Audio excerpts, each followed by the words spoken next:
Hello, Kawaii creatives. How are you? I hope everyone is well. So, look, I wanted to come to you today to talk about Japanese street fashion and confidence.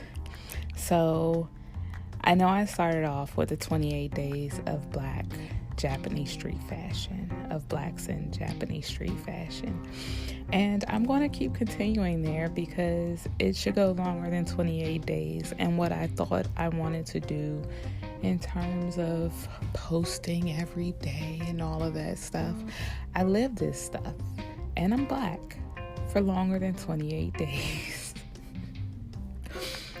So I thought it best not to rush this journey, but to enjoy it as I share with you how I used fashion to get through 5 different types of imposter syndrome. Yes, all 5. Build my confidence, create barriers for myself and to engage with other people, and actually created my brand. It's really cool.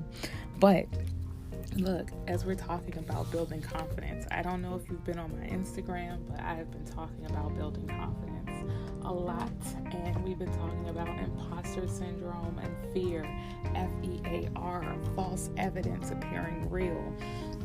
And I'm really, really excited because I am also going on a journey to start sharing more of myself in a very professional coaching manner, because I do have a very huge heart for making sure creatives can get their start and actually build their own hustle hobby. Hopefully that turns into a full-blown hustle, aka a business. I really do love helping creatives find that fork in the road where your talents start to make way for you, to make space for you financially and emotionally, where you can find that fork between purpose, passion, and profit. And of course, the bridge that goes over that fork is personal wellness. So sometimes you actually have to, go to the fork in the road to cross the street, to go up the steps to get over the bridge. If you're walking, that is. Sometimes, you have to take a shortcut and just go over the bridge and say, fuck the fork in the road for now. Either which way, that was a horrible analogy. Whatever. I hope you get it. But I really do like finding that, we'll say 4-way fork in the road. A fork in the road is really only 3, which is the analogy for the bridge. But that fork in the road where there's like a 4-way intersection between your personal wellness, your passion, your purpose, and your profit. Because of course we still need to be able to feed into those things, even if it's hobby. So I'm very excited about that. But let me tell you about what we'll be covering in the next few things. We'll be talking about imposter syndrome and how ambition looks good on me. Let me tell you, because it really does. Like, ambition makes you shine. It makes you look sexy as shit. So we'll be talking about the perfectionist, and I'll be sharing more about Lolita and what I've learned from wearing Lolita and being a perfectionist.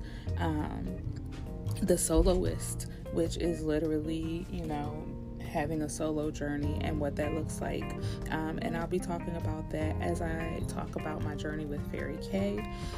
The Superwoman, Cult Party K, and Decora K are my jams, and we'll be talking about that imposter type and being a superwoman and what I was possibly experiencing hiding or trying to reach for while wearing Cult Party and or Decora K.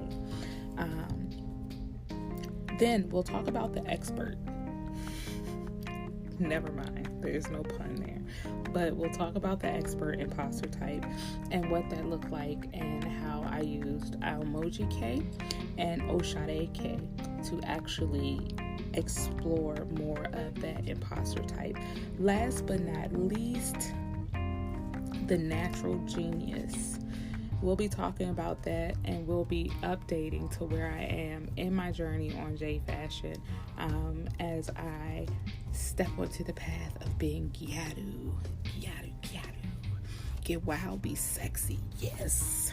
So that's pretty much what's going to happen for the next couple weeks, months, whatever, on this podcast and for season 2 of the podcast of Shop Gal Diaries. And season 2 is still going to be called 28 Days of Black J Fashion. However, we will go longer than 28 days, but we will start with the 5 imposter types and how I used 7 different fashion styles, different street styles from Japanese street fashion, to work through those things, to build my own confidence, to be able to help other creatives through getting their dream creations out to the world. So that's pretty much it for today. It's pretty short. I have homework to do for mentorship. Also, it is time for me to post to Instagram because I haven't done that in a couple days. And yeah, that's pretty much it. If you want to know what's coming up for your gal next, be sure to sign up for my email list. I will make sure you get everything there, and I will see you soonest. All right, guys. Janang. Bye-bye.